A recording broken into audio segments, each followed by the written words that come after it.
వేదవతి రామరాజును కలిసి శ్రీవల్లి కుట్రను బయటపెట్టి క్షమాపణ అడిగిన అమూల్య. ఇంతకు ఏం జరిగింది? అసలు అమూల్య వేదవతిని రామరాజుని క్షమాపణ అడగడం ఏంటి?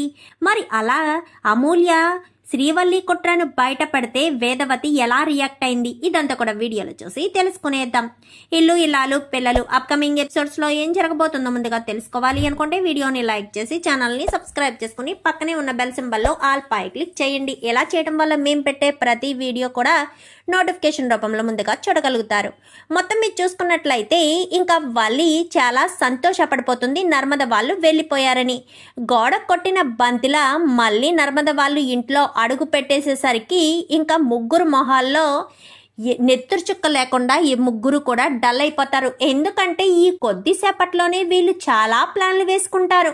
రామరాజును ఒప్పించి వీళ్ళు ఇంకా శాశ్వతంగా ఇక్కడే ఉండిపోయి ఇంటి పెత్తనం అటు రైస్ మిల్ పెత్తనం అన్నీ కూడా చేతిలోకి చేజిక్కించుకుని హ్యాపీగా ఉందాము అన్న ఉద్దేశంతో వీళ్ళ ప్లాన్లు వేసుకుంటే ఇటు ధీరజు ఇటు ప్రేమ ఇద్దరూ కలిసి ప్లాన్ని చెడగొట్టి సాగర్ వాళ్ళని ఒప్పించి మరీ ఇంట్లోకి వచ్చేస్తారే కానీ ఇంట్లో వాళ్ళు ఎవరూ మాట్లాడరు. ముఖ్యంగా రామరాజు వేదవతి అయితే ఇంకా నర్మద చాలా బాధపడుతుంది. ఎప్పుడూ తల్లిలా ఆదరించే వేదవతి నర్మదని దూరం పెట్టడం చూసి తట్టుకోలేకపోతుంది నర్మద. ఎందుకంటే ప్రేమించి పెళ్లి చేసుకున్న ఇంట్లో అడుగు పెట్టాక మొదట్లో వేదవతి మాట్లాడకపోయినా తర్వాత ఎంతో ప్రేమగా గవర్నమెంట్ కోడలు అంటూ ఎంతో ప్రేమను చూపించి ఒక్క క్షణం నర్మద కనిపించకపోతే అల్లాడిపోయి ఇంకా చాలా దగ్గరైపోయిన వీళ్ళిద్దరూ ఇప్పుడు అస్సలు వేదవతి మాట్లాడకపోయేసరికి చాలా బాధపడుతుంది. గదిలోకి వెళ్ళి కూర్చుని ఏడుస్తూ ఉండగా ఇంకా సాగర్ ఇవేమీ పట్టనట్టుగా తను రెడీ అవుతూ చేగా ఎంజాయ్ చేస్తూ ఉంటాడు. ఇంకా ఏడుస్తూ ఉండేసరికి ఏమైంది నర్మద, ఎందుకు ఏడుస్తున్నావు అనగానే, నువ్వివేమీ ఆలోచించలేకపోయావా? నన్ను కూతురులా ఆదరించే అత్తయ్య నన్ను చూస్తేనే మహా పాపం అన్నట్టుగా బాధపడుతున్నారు. నా మొహవంక కూడా చూడడం లేదు, నాతో మాట్లాడడం లేదు. అది ఎంత నరకంలా ఉంటుందో నీకేమైనా తెలుస్తుందా? అసలు నీకు ఆ బాధ ఏమన్నా పడుతుందా? అయినా నీకెందుకు పడుతుందిలే, నువ్వేమన్నా అలాంటివన్నీ పట్టించుకునే మనిషివా? అలా పట్టించుకుంటే మీ నాన్న నీకు దూరం అవుతాడని, మీ అమ్మ నిన్ను అసహించుకుంటుందని, నీ భార్య నిన్ను కోప్పడుతుందని నువ్వు తెలుసుకోలేకపోయావేమో. అదేంటి నర్మదా, నువ్వు నాకు సపోర్ట్గా ఉన్నావు కదా అనగాని నేను నీకు సపోర్ట్గా లేను. నువ్వు ఒక ప్రాబ్లంని క్రియేట్ చేశావు, ఆ ప్రాబ్లంని నేను సాల్వ్ చేశానే తప్ప నువ్వు చేసిన తప్పుని నేను సమర్థించాలని ఎప్పుడూ అనుకోను. నువ్వు 20 లక్షలకు వనజగారి దగ్గర ఇచ్చిన డబ్బుల్ని వాడుకున్నావు కాబట్టి అప్పు తీర్చకపోతే మావయ్య గారికి అవమానం జరుగుతుంది. ఆవిడ ఇంటి మీదకి వచ్చి మరి 20 లక్షల గురించి అడిగింది. మళ్ళీ మరుసటి రోజు మళ్ళీ వస్తే మావయ్య గారికి పరువు తక్కువ, మావయ్య గారు పరువు పోతుందన్న ఉద్దేశంతోనే నేను నగలు తాకట్టు పెట్టి అప్పు చేసి ఆవిడ డబ్బులు ఆవిడకి ఇచ్చేసానే తప్ప నువ్వు ఉద్యోగాన్ని కొనుక్కున్న దాన్ని నేను సమర్థించను, ఎప్పటికీ కూడా సమర్థించను అంటూ ఇంకా చాలా గట్టిగానే నర్మద చెప్తుంది. చెప్పేసేసరికి ఇంకా బయటకు వచ్చేసరికి అప్పటికే వల్లి వాళ్ళ అమ్మ వాళ్ళు ఇక్కడే పాతుకుపోయారు కదా. రామరాజుకు ఒంట్లో బాగోలేనప్పటి నుంచి ఇక్కడే ఉండిపోయారు కదా. మీ ఇంటికి దారి తెలియడం లేదా? ఇక్కడే పట్టుకుని ఇక్కడే వేలాడుతున్నారు. ఆయన ఇక్కడ ఉండిపోవాల్సిన అవసరం మీకేముంది? మీకంటూ ఒక ఇల్లు ఉంది కదా. కూతుర్ని ఇచ్చినప్పుడు కూతురు మాత్రమే అత్తవారింట్లో ఉండాలి.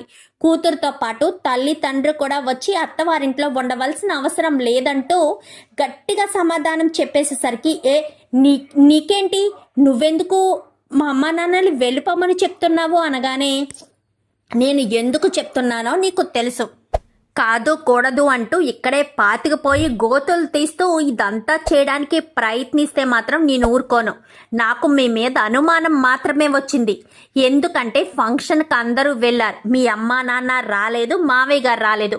ఇక్కడ మావయ్య గారికి మీరు ఏం నోరు పోసారో నాకు తెలియదు కానీ మావయ్య గారు చాలా ఆవేశంగా వచ్చారు. దీనంతటి వెనక ఉన్నది మీరే అన్న విషయం నాకు తెలిసిందే అనుకో, మరుక్షణం నీ గురించి నేను క్షణం కూడా ఆలోచించను, నీ గుట్టు మొత్తం బయట పెట్టేస్తాను అని చెప్పి వార్నింగ్ ఇచ్చేసరికి, ఇప్పుడు ఏంటమ్మా మేము ఇంట్లో ఉండకూడదు, ఇంట్లోంచి వెళ్ళిపోవాలి అంతే కదా, వెళ్ళిపోతాంలే అని చెప్పి వాళ్ళ తట్టా బుట్టా పట్టుకొని ఇంకా బయటకు వచ్చేసరికి అదేంటి చెల్లమ్మ ఎక్కడికి వెళ్తున్నారు అంటూ ఇంకా వేదవతి ఇటు వేదవతి రామరాజు ఇద్దరు కూడా ఆపే ప్రయత్నం చేస్తారు. ఆగండి గోతులు తీయాలి కదా అంటూ మాట్లాడేసరికి గోతులేంటి అని చెప్పాను గానే అదే కొబ్బరి చెట్టు ఏదో చేయడం మామిడి చెట్టు వేయడానికి గోతుల గురించి మాట్లాడుతుంది బావగారు అంటూ ఆనందరావు ఏదో కవర్ చేస్తాడు. అయినా మేము అమ్మాయినిచ్చిన చోట చుట్టం చూపుగా ఉండాలి కానీ శాశ్వతంగా ఇక్కడ ఉండపోకూడదు, మేము వెళ్ళొస్తాము అంటూ అక్కడి నుంచి వెళ్ళిపోతారు. ఇంకా రామరాజు పెద్దోడైన చందుని చాలా దగ్గరగా ఆదరించి, అంటే చందు తను చేస్తున్న ఉద్యోగాన్ని వదిలేసి రామరాజుకి హెల్త్ బాగోలేదని చెప్పి రైస్ మిల్లు చూసుకోవడానికి సిద్ధపడ్డాడు. అదే సహకరించేశాడు. రైస్ మిల్లును వదిలేసి తన గవర్నమెంట్ జాబ్ వంక పరుగులు పెట్టాడు. అందుకని రామరాజుకి చందు మీద చాలా ఎనలేని ప్రేమ ఉండి తన తలను సవరించడం అది ఇది చేసేసరికి చూసి తట్టుకోలేకపోతాడు. ఇంకా సాగర్ అయితే నర్మద కూడా వెళ్ళొస్తానత్తయ్య అని చెప్పాను కానీ వినిపించుకోకుండానే అక్కడి నుంచి వెళ్ళిపోతుంది. ఎంతో బాధపడుతూ నర్మద బయటకు వస్తుంది. ఇంకలా బయటకు వచ్చేసరికి ఏడ్చుకుంటూ వెళ్తూ ఉండగా ఏమైంది వదిన, ఎందుకు అంత బాధపడుతున్నావు అంటూ అవతల గుమ్మాలోంచి అంటే విశ్వ వాళ్ళ గుమ్మాలోంచి అమూల్య మాట్లాడుతుంది. ఏమీ లేదు అమూల్య అని చెప్పాను కానీ లేదు వదిన, నీ కళ్ళల్లో కన్నీళ్లు కనిపిస్తుంది, నీ ముఖంలో ఎంతో దుఃఖం కనిపిస్తుంది, ఎంతో బాధపడుతున్నావు. రాత్రి కూడా లగేజీతో బయటికి ఎక్కడికో వెళ్ళారు. తర్వాత చిన్నన్నయ్య చిన్న వదిన వచ్చారు. తర్వాత నలుగురు ఇంటికి వచ్చారు. నాకే విషయం తెలియలేదు. ఉదయమేమో అమ్మతో మాట్లాడడానికి నువ్వు ప్రయత్నించినా అమ్మ మాట్లాడలేదు. అంతా గమనిస్తూనే ఉన్నాను వదిన. ఏం జరిగింది వదిన అని చెప్పాను కానీ అంతా నా కర్మ అని చెప్పనేసరికి నాకు చెప్పకూడదా వదిన అని చెప్పనేసరికి చెప్తాను, ఇక్కడ కాదు మన వీధి చివరున్న గుడి దగ్గరికి రా, అక్కడికి వస్తే మొత్తం విషయం చెప్తాను అనేసరికి సరే వదిన అని చెప్పి గుడి దగ్గర వెయిట్ చేస్తూ ఉంటుంది. కొద్దిసేపటికి ఇంట్లో వాళ్ళు ఎవరూ ఉండకపోవడంతో రేవతికి చెప్పి గుడికి బయలుదేరుతుంది అమూల్య. గుడికి వెళ్ళిన తర్వాత మొత్తం విషయం అంతా చెప్తుంది. చెప్పేసేసరికి దీని వెనక ఎవరో ఉన్నట్టు అనిపిస్తుంది వదిన. నాకు తెలిసి ఖచ్చితంగా వల్లి వదినే ఉండుంటుంది. వల్లి వదిన నువ్వు అనుకునేంత మంచిది కాదు వదిన. వల్లి వదిన చాలా ఖతర్నాకు. తనకు కావాలి అనుకుంటే ఏదైనా చేస్తుంది, ఎంతకైనా తెగుస్తుంది. నా విషయంలో అదే చేసింది. నీకు తెలియని మరొక విషయం చెప్పనా వదిన, నన్ను విశ్వను కలపడం కోసం, నన్ను ట్రాప్ చేయడం కోసం వల్లి వాళ్ళకి 10 లక్షల రూపాయలు ఇచ్చారంట వదిన అని చెప్పనేసరికి ఒక్కసారిగా షాక్ అయిపోతుంది నర్మద. ఏం మాట్లాడుతున్నావు అమూల్య, 10 లక్షలు ఇవ్వడం ఏంటి అనగానే అవునొదిన, ఎందుకంటే వాళ్ళు మాట్లాడుకున్నప్పుడు నేను విన్నాను. ఆ మాట వినడంతో షాక్ అయ్యాను. అంటే నేను ఆ ఇంటి ఆడపడుచునే కదా, నా జీవితాన్ని నాశనం చేయడానికి 10 లక్షల రూపాయలకి కక్కుర్తుపడి నా జీవితాన్ని వీడి కాళ్ళ దగ్గర పడేశారు వదిన. అంతటి దుర్మార్గులు అస్సలు వదిలిపెట్టకూడదు. నేను అమ్మా నాన్నకు జరిగిన విషయం చెప్పేయాలనుకుంటున్నాను. అమ్మా నాన్నలను క్షమాపణ అడిగి వల్లి వదిన నిజస్వరూపం బయట పెట్టాలనుకుంటున్నాను. నీకొక మాట చెప్పి చేద్దాము అన్న ఉద్దేశంతోనే ఆగాను అని చెప్పనేసరికి నాకు ఇవన్నీ తెలియదు అమూల్య అని చెప్పాను కానీ నాకు నిన్ననే తెలిసింది వదిన. ఆ మాట తెలియడంతో నా రక్తము మరిగిపోతుంది. 10 లక్షల కోసం నా జీవితాన్ని వీడి కాళ్ళ దగ్గర పడేస్తారా? వీళ్ళేమో మన కుటుంబం మీద కక్ష తీర్చుకోవడం కోసం మన కుటుంబంలోని కోడలుగా వచ్చిన దానికి డబ్బులు ఎర చూపిస్తే అది కుటుంబం గురించి కూడా ఆలోచించకుండా ఇంటి ఆడపడుచు జీవితం నాశనం అయిపోతుంది అని కూడా పట్టించుకోకుండా 10 లక్షలకి నా జీవితాన్ని నాశనం చేశారు వదిన. ఆ రోజు రాత్రి కరెంటు తీసి నేను రాను అని ఎంత చెప్తున్నా నా మాట వినిపించుకోకుండా నన్ను బలవంతంగా తీసుకొచ్చి వాడికి అప్పగించారు. వాడేమో నన్ను నా ఒంటి మీద కూడా చేసుకోలేదు కానీ నా జీవితాన్ని నాశనం చేశానంటూ 10 మందిలో చెప్పడానికి సిద్ధపడిపోయాడు. ప్రేమ వదిని ఇచ్చిన సలహా వల్ల నా మెడలో తాళి కట్టుకున్నాను. లేదంటే అక్కడికక్కడే నాన్న ప్రాణం ఏమై ఉండేది. రామరాజు కూతురు శత్రువు కొడుకుతో ఒక రోజంతా రాత్రంతా గడిపింది అంటే వాడు నన్ను అక్కడ ఏమీ చేయకపోయినా నాన్న పరువు పోయినట్టే కదా. అప్పుడే నా ప్రాణాలు తీసుకోవాలని అనుకున్న నాకు ప్రేమ వదిన ఇచ్చిన సలహాకి మెడలో తాళి వేసుకున్నాను, వాడికి నరకం చూపిస్తున్నాను అని చెప్పనేసరికి నువ్వు అలాగే ఉండు, నువ్వు ఖచ్చితంగా చెప్పేసేయ్, నాకు ఇదంతా తెలీదు, కేవలం నేను కుటుంబం గురించి ఆలోచించి మీ చందు అన్నయ్య జీవితం ఏమైపోతుందని ఆలోచించి ఇన్నాళ్ళు వల్లి చేసిన తప్పులన్నింటినీ కప్పిపుచ్చి వద్దు అని ఎప్పటికప్పుడు ప్రేమని ఆపుతూ వచ్చాను. కానీ ఇప్పుడు నువ్వు చెప్పిన మాట విన్న తర్వాత నాకు దాన్ని ప్రాణాలు తీయాలన్నంత కోపం కసి పెరిగిపోతుందనేసరికి అదే కదా నేను చెప్తున్నాను, ఇంతటి దుర్మార్గురాలని నాకు నిజంగా తెలియదు. ఆ మాట విన్నప్పటి నుంచి కూడా నాకు షాక్ అయిపోతున్నాను. ఇంత దరిద్రంగా ఇంత దారుణంగా కుటుంబాన్ని ఇంతలాగ మోసం చేసి ఈ రకంగా చేస్తారని కలలో కూడా అనుకోలేదు వదిన అంటూ మాట్లాడేసరికి చెప్పేయ్, అస్సలు ఆలస్యం చేయొద్దు, వల్లి గురించి చెప్పేసేయ్. అలాంటిది ఇంటి కోడలుగా లేకపోయినా పర్వాలేదు, చందు బావగారికి ఇంతకన్నా మంచిదాన్ని తీసుకొచ్చి పెళ్లి చేద్దాము. ఇలాంటి మోసగత్తి మన ఇంట్లో ఉంటే మన ఇంట్లో ఎన్నో సమస్యలు వస్తాయి. ఇంటి ఆడపడుచు జీవితం నాశనం అయిపోవడం కంటే ఇంకా పెద్ద సమస్య ఏముంది. ఖచ్చితంగా చెప్పేయాలి అమూల్య అని చెప్పి నర్మద కాస్త అమూల్యకు చెప్పేసేసరికి సరే వదినా అని చెప్పి, సరే నేను ఆఫీస్కి వెళ్ళొస్తాను, నీ ఇష్టం, నువ్వు వల్లి గురించి చెప్పాలనుకుంటే చెప్పేసేయ్, క్షణం కూడా ఆలోచించుకో. అలాంటి విషపు పురుగు తులసి వనంలో గంజాయి మొక్క లాంటిది. మన ఇంటి లాంటి తులసి వనంలో అలాంటి గంజాయి మొక్క అస్సలు ఉండకూడదు. వెంటనే పోకటి వేలుతో సహా పీకి పడేసేయని చెప్పాను. కానీ సరే వదినా అని చెప్పి అక్కడి నుంచి కాస్త నర్మద వెళ్ళిపోతుంది. అమూల్య ఇంటికి వచ్చేస్తుంది. ఇంటికి వచ్చేసిన అమూల్య సరాసరి తన బెడ్రూమ్లోకి వెళ్ళిపోతుంది. వెళ్ళిపోయిన తర్వాత ఇంకా వచ్చేసావా అమూల్య, ఎప్పుడెప్పుడు వస్తావా, మళ్ళీ ఆ రాక్షసుడు వస్తాడేమోనని భయపడ్డాను అనేసరికి అత్తయ్య అంటూ పట్టుకుని ఏడుస్తుంది. ఏమైంది అమూల్య, ఎందుకు ఏడుస్తున్నావు అని చెప్పాను. కానీ నేను మోసపోయాను, నేను మా వాళ్ళ దగ్గరికి వెళ్ళాలనుకుంటున్నాను అని చెప్పాను. కానీ వెళ్ళమ్మా, మీ అమ్మా నాన్నతో మాట్లాడడానికి వెళ్తున్నావా అని చెప్పాను. కానీ అవున అత్తయ్య అని చెప్పనేసరికి ఒక్క నిమిషం ఉండు, వాడు ఎప్పుడొస్తాడో ఏంటో కనుక్కుని చెప్తాను అని అనగానే సరే అత్తయ్య అని ఇంకా కొంతసేపు ఆగి ఫోన్ చేస్తుంది. ఎరా ఎప్పుడొస్తావు ఇంటికి అనగానే ఇప్పుడే రావాలా ఏంటి, నేను రావడానికి 1 గంట పడుతుంది, అర్థమవుతుందా అని చెప్పి ఫోన్ పెట్టేస్తాడు విశ్వ. వాడు రావడానికి 1 గంట పడుతుందంట, ఈలోపు వెళ్ళి వచ్చేసేయమ్మా అని చెప్పాను. కానీ ఇంకా గుమ్మం తలుపు తీసుకుని ఇలా బయటికి వచ్చేసరికి వేదవతి ఇటు రామరాజు ఇద్దరు కూడా అరుగు మీద కూర్చుని టీ తాగుతూ ఉంటారు. టీ తాగుతూ ఉండేసరికి ఇంకా గబగబా ఆ గేటు తీసుకుని వీళ్ళ వైపు వస్తూ ఉండేసరికి బుజ్జమ్మ చూస్తుంది. ఇదేంటి అమూల్య ఏంటి వైపు వస్తుంది అనుకుంటూ రండి లోపలికి వెళ్దామనగానే ఏంటి బుజ్జమ్మ, బయట కూర్చుందామని బయటకు తీసుకొచ్చింది నువ్వే కదా, లోపలికి వెళ్దాము అంటావేంటి, కొన్ని దుష్ట మొహాలు చూడకుండా ఉండడం కోసం లోపలికి వెళ్దాము అంటున్నాను అనేసరికి గేటు చప్పుడు వినిపిస్తుంది. వెనక్కి తిరిగి చూస్తాడు రామరాజు. అయితే వెనక్కి తిరిగి చూసేసరికి ఒక్కసారిగా ఇద్దరూ లేచి నిలబడతారు.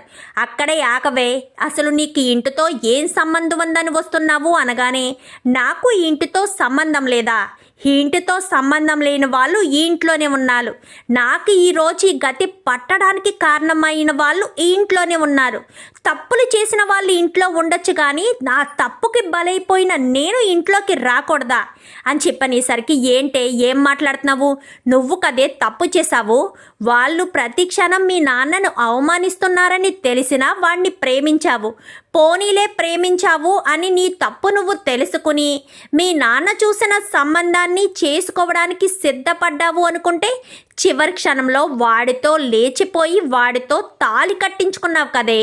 చిచ్చి, నీలాంటిది నా కూతురని చెప్పుకోవడానికి కూడా నాకు అసహ్యంగా ఉంది. నువ్వు కూతురని చెప్పుకునే అసహించుకునే పని నేను ఏమీ చేయలేదమ్మా, నన్ను ఒకరు మోసం చేసి ట్రాప్ చేశారు, లేదంటే నేను వాడిని ప్రేమించడమా, వాడి మోహం చూస్తేనే నాకు అసహ్యం కలుగుతుంది. కానీ వాళ్ళు నన్ను ట్రాప్ చేయడం వెనక ఉన్న కారణం ఏంటో తెలిసాక మాత్రం అస్సలు వదిలిపెట్టకూడదు. ఈ నిజం మీ ఇద్దరికీ తెలిసి నేను ఏ తప్పు చేయలేదు అని మిమ్మల్ని క్షమాపణ అడగడం కోసమే వచ్చాను అనేసరికి ఏం మాట్లాడుతున్నావు అమూల్య? నువ్వు తప్పు చేయకపోవడం ఏంటి? తప్పు చేసిన వాళ్ళు ఇంట్లో ఉండడం ఏంటి? నిన్ను ట్రాప్ చేశారంటూ మాట్లాడుతున్నావేంటి? అసలు నిన్ను ఆ విశ్వను ప్రేమించమని ఎవరైనా చెప్పారా అనగానే అవును నాన్న, విశ్వను ప్రేమిస్తే 2 కుటుంబాలు ఒకటవుతాయని చెప్పిన మనిషి ఇంట్లోనే ఉంది. ఆ మనిషి చెప్పడం వల్లే నేను ఆ విశ్వను ప్రేమించాను. కానీ ఎప్పుడైతే అన్నయ్యలు వదినలు నువ్వు అమ్మ ప్రేమ చూపించారో మీ అందరి ప్రేమను చూసి వాడి ప్రేమ ఏ పాటిది అని వదిలేశాను. వాడి మొహం కూడా చూడలేదు. వాడు నాకు ఎన్నిసార్లు ఫోన్ చేసినా నేను ఆ ఫోన్ కూడా లిఫ్ట్ చేయలేదు. కానీ నన్ను మోసం చేసి తీసుకువెళ్ళి వాడికి అప్పగించారు. వాడికి నన్ను అప్పగించడం వల్లే వాడు నన్ను పెళ్లి చేసుకునే పరిస్థితి తీసుకొచ్చాను. మీరు అంటున్నారు కదా వాడిని నేను పెళ్లి చేసుకున్నానని. నాకు అసలు వాడికి పెళ్లి కానే లేదు అని చెప్పనేసరికి ఏం మాట్లాడుతున్నావు అమూల్య? వాడికి నీకు పెళ్లి కాకపోవడం ఏంటి? నీ మెడలో మంగళసూత్రాలు ఉన్నాయి కదా అని చెప్పాను. కానీ అసలు నా మెడలోకి మంగళసూత్రాలు ఎలా వచ్చాయో, నన్ను ట్రాప్ చేసింది ఎవరో, ఆ మనిషి ఇంటి మనిషితో సంబంధం ఉంది అని ఎందుకు చెప్తున్నానో తెలియాలి అంటే ముందు నేను చెప్పేది వినాలి నాన్న అంటూ మొత్తం స్టార్టింగ్ నుంచి కూడా చెప్పుకొచ్చేసరికి ఒక్కసారిగా రామరాజు షాక్ అయిపోతాడు. ఇదంతా వల్లి వదిన చేసింది. ఇంతకీ ఇదంతా ఎందుకు చేసిందా అని నాకు అప్పుడు అర్థం కాలేదు నాన్న. కానీ నిన్ననే నాకు అర్థమైంది వల్లి వదిన ఇదంతా ఎందుకు చేసిందో అని. ఆ మాట తెలిసిన తర్వాత క్షమించకూడదు అనుకున్నాను. అప్పటి వరకు క్షమించి వదిలేద్దాము అని అనుకున్నాను. నేను ఎప్పుడైతే ఇదంతా జరగడానికి కారణం ఏంటో తెలిసాక అస్సలు వదిలిపెట్టకూడదనుకున్నాను నాన్న. అందుకే ధైర్యం చేసి నీకు నిజం చెప్పడానికి వచ్చాను. తప్పు చేసింది నేనే. ఎందుకంటే నీ పరువు పోకూడదని ప్రేమ వదిన చెప్పిందనే నా మెడలో తాళిని కట్టుకున్నాను. అసలు ఆ రోజు నేను తాళిని కట్టుకోకపోయి ఉంటే నా ప్రాణాలు తీసుకునేదాన్ని. ఎందుకంటే రామరాజు కూతురు పలానా ఓడితో ఒక రాత్రంతా గడిపింది అంటే మా నాన్న పరువు పోతుంది. మా నాన్న పరువు పోయే పని నేను చెయ్యకూడదు అనుకున్నాను. కాబట్టే నా ప్రాణాలు తీసుకుందామనుకున్నాను. ప్రేమ వదిన చెప్పిందని నేను నా మెడలో తాళిని కట్టుకున్నాను. కానీ వల్లి వదిన చేసిన ద్రోహం అన్యాయం మాత్రం ఎప్పటికీ మర్చిపోలేను. ఆఫ్టర్ ఆల్ 10 లక్షల కోసం నా జీవితాన్ని తీసుకెళ్ళి వాడి కాళ్ళ దగ్గర పడేసింది నాన్న అని చెప్పనేసరికి ఒక్కసారిగా బుజ్జమ్మ షాక్ అయిపోతుంది. ఏంటే నువ్వనేది? 10 లక్షలేంటి? అవును మరి, ఆ విశ్వగాడితో నాకు ప్రేమాయణం నడిపించమని, విశ్వగాడి మీద నాకు ప్రేమ కలిగేటట్టు నా మనసును మార్చమని మీ అక్క ఆ భద్రావతి ఆ విశ్వగాడు కలిసి వల్లికిని వాళ్ళమ్మకి 10 లక్షల రూపాయలు ఇచ్చారంట. వీళ్ళు ఆ 10 లక్షల రూపాయలకి కక్కుర్తిపడి నేను ఇంటి ఆడపడుచునే కదా, నా జీవితాన్ని తీసుకెళ్ళి వాడి కాళ్ళ దగ్గర పడేసింది నీ పెద్ద కోడలు అని చెప్పనేసరికి ఒక్కసారిగా బుజ్జమ్మకి పిచ్చ కోపం వస్తుంది. ఏంటే నువ్వనేది అనగానే నేను చెప్పేది అక్షర సత్యం. నాకు ఈ విషయం నిన్ననే తెలిసింది. నిన్న వీళ్ళు మాట్లాడుకుంటే విన్నాను. ఆ మాట విన్నప్పటి నుంచి కూడా ఆల్రెడీ నా జీవితాన్ని నాశనం చేసింది వల్లి వదినని తెలిసినా సర్లే ఏదైతే అదే అయిపోయింది, పెద్దన్నయ్య జీవితమైనా బాగుండాలి అనుకున్నాను. కానీ 10 లక్షల కోసం నా జీవితాన్ని నాశనం చేసిన వల్లిని మాత్రం వదిలిపెట్టకూడదు అన్న ఉద్దేశంతోనే నేను ఈ నిజం మీకు చెప్పడానికి వచ్చాను నాన్న అంటూ చెప్పేసేసరికి ఇంకా బుజ్జమ్మ అయితే వల్లి అంటూ గట్టిగా పిలుస్తుంది. పిలిచేసరికి గబగబా బయటకు వస్తుంది వల్లి. అయితే రావడంతో ఇక్కడ నిలబడి ఉన్న అమూల్యని చూసి ఒక్కసారిగా షాక్ అయిపోతుంది. ఇదేంటి అచ్చుబాబోయ్, అమూల్య ఇక్కడికి ఎందుకు వచ్చింది? పైగా వీళ్ళంతా నా వంక అంత కోపంగా చూస్తున్నారేంటి? కొంపదీసి అమూల్యకు విశ్వకు పెళ్లి జరగడానికి కారణం నేనేనన్న విషయం తెలిసిపోయిందా ఏంటి అనుకుంటూ అడుగులడుగు వేసుకుంటూ వచ్చేసరికి చెంప చెల్లు మనిపిస్తుంది. ఈలోపు అందరూ కూడా వస్తారు. ఏమైందమ్మా అని చెప్పనగానే, అమూల్య జీవితాన్ని నాశనం చేసింది విశ్వాని అనుకున్నాం, కానీ అమూల్య జీవితాన్ని నాశనం చేసింది ఎవరో కాదు పెద్దోడా, నీ పెళ్ళం వల్లీనే అని చెప్పనగానే, ఏం మాట్లాడుతున్నావమ్మా అని చెప్పనగానే, అవునన్నయ్య 10 లక్షలు వాళ్ళ దగ్గర తీసుకుని నన్ను తీసుకెళ్ళి వాళ్ళ చేతిలో పడేసింది ఈ వల్లి వదిన, నా జీవితాన్ని సర్వనాశనం చేసింది అంటూ మాట్లాడేసరికి ఇంకా చందుకి కోపం వచ్చి వల్లి చెంప చెల్లు మనిపిస్తాడు. పెద్దోడా ఆగు, వద్దు, ఒక్క క్షణం కూడా వల్లి ఇంట్లో ఉండడానికి వీల్లేదు. ఎలాంటి మనస్తత్వం ఉన్న ఆడది నా ఇంటి కోడలుగా ఉండడానికి అస్సలు ఒప్పుకోను. ఇంటి ఆడపడుచు జీవితాన్ని 10 లక్షల కోసం అమ్మేసిందంటే రేపు అదే డబ్బుల కోసం ఎవరి ప్రాణాలైనా తీయడానికి వెనకాడదు. డబ్బు కోసం గడ్డి తినే మనుషులు ఇలాంటి వాళ్ళు మన ఇంట్లో ఉండడానికి వీల్లేదు. తక్షణమే వీళ్ళని ఇంట్లోంచి బయటకు గెంటేయాలి, బయటికి పంపించే అని చెప్పాను. కానీ అలాగే నాన్న అని చెప్పి అనేసరికి, మామయ్య గారు క్షమించండి మామయ్య గారు అనగానే, నువ్వు నన్ను కాదు, ఇంట్లో ఉన్న ప్రతి ఒక్కరి కాళ్ళు పట్టుకుని క్షమాపణ అడిగినా ఎవ్వరు కూడా నిన్ను క్షమించరు. నా కూతురు జీవితాన్ని 10 లక్షలకి వాళ్ళ కాళ్ళ దగ్గర పడేసావా అంటే నా కూతురి జీవితం విలువ 10 లక్షలా?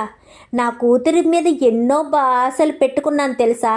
నా కూతురు భవిష్యత్తు బాగుండాలని ఎన్నో కోరికలు కోరుకున్నాను. అలాంటిది నా కూతురు జీవితాన్ని వాళ్ళ కాళ్ళ దగ్గర పడేశావు. పెళ్ళి కాకుండానే మెడలో తాళి కట్టుకునే పరిస్థితి తీసుకొచ్చావు. ఆ రోజు రాత్రి నా కూతుర్ని తీసుకెళ్ళి వాడికి అప్పగించింది నువ్వు, కానీ మరుసటి రోజు వరకు ఆ విషయం ఎవ్వరికీ చెప్పలేదు.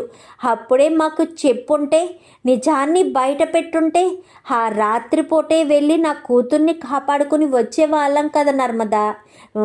వల్లి, నా కూతురు జీవితం అంటే నీకు అంత చులకనైపోయిందా? నా కూతురు భవిష్యత్ అంటే నీకు అంత తేలికైపోయిందా అంటూ మాట్లాడేసరికి, అచ్చుబాబోయ్ అది కాదు మామయ్య గారండి, నన్ను అర్థం చేసుకోండి అని చెప్పి మాట్లాడడంతో, నిన్ను నేను అర్థం చేసుకోవాలా? ఏమని అర్థం చేసుకోవాలమ్మా? ఏ రకంగా అర్థం చేసుకోవాలి చెప్పు? ఏ విధంగా అర్థం చేసుకొని నేను ఏం చేయాలి? నువ్వు ఎంత దారుణంగా చేస్తావని కలలో కూడా అనుకోలేదు. అయినా నా కూతురి జీవితాన్ని నాశనం చేసేసావు కదా, నా కూతురి భవిష్యత్తుని సర్వనాశనం చేసేసావు కదా అంటూ మాట్లాడేసరికి, నేను కావాలని చేయలేదు మామయ్య గారు, దయచేసి అర్థం చేసుకోండి, నేను కావాలని తప్పు చేయలేదు మామయ్య గారు అని చెప్పాను. కానీ తప్పు చేసావో లేదో నాకు బాగా తెలుసు.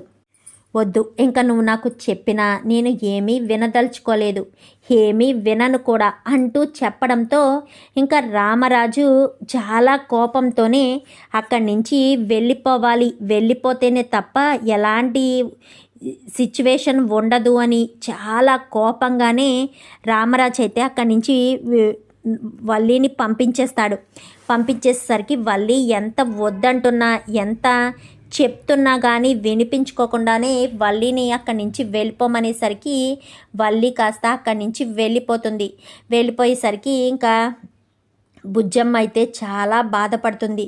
నా కూతుర్ని నేనే అర్థం చేసుకోలేకపోయాను, నా కూతురి జీవితాన్ని నాశనం చేసేశారు అంటూ ఎంతగానో బాధపడుతూ ఉండేసరికి, ఇప్పుడు ఏం చేస్తావు? ఏమీ చేయలేని సిచ్యువేషన్. విషయం మొత్తం అంతా తప్పు జరిగిపోయింది. తప్పు ఎంత పెద్ద తప్పు, ఎంత పొరపాటు జరిగిపోయిందో అర్థమవుతుంది అంటూ ఎంతగానో బాధపడుతూ ఏడుస్తూ ఇంకా బుజ్జమ్మ అయితే ఉండేసరికి ఇంకా రామరాజు అయితే తనని దగ్గరికి తీసుకొని అమూల్యని ఏడుస్తూ ఉంటాడు. బాధపడకండి మావయ్య, బాధపడకండి అంటూ మాట్లాడడంతో, బాధ కాకపోతే ఇంకేంటుందమ్మా, ఇంకేముందని చెప్పాలి, అయిపోయింది, నా కూతురి జీవితం సర్వనాశనం అయిపోయింది అంటూ బాధపడుతూ ఉంటాడు. ఏం కాలేదు మావయ్య, ఏమీ కాలేదు, ఆ విశ్వతోనే నిజం బయట పెట్టేస్తే సరిపోతుంది అని చెప్పి ఇంకా ప్రేమ వీళ్ళంతా చెప్తారు. మరి విశ్వతో నిజాన్ని ఎలా బయట పెట్టేస్తారు? ఏ తప్పు జరగలేదు అన్న నిజం ఎలా బయటకు వస్తుంది? చూద్దాం మరి ఇదంతా కూడా రాబోయే ఎపిసోడ్స్లో. వీడియో నచ్చితే లైక్ చేసి ఛానల్ని సబ్స్క్రైబ్ చేసుకొని పక్కనే ఉన్న బెల్ సింబల్లో ఆల్ పై క్లిక్ చేయండి.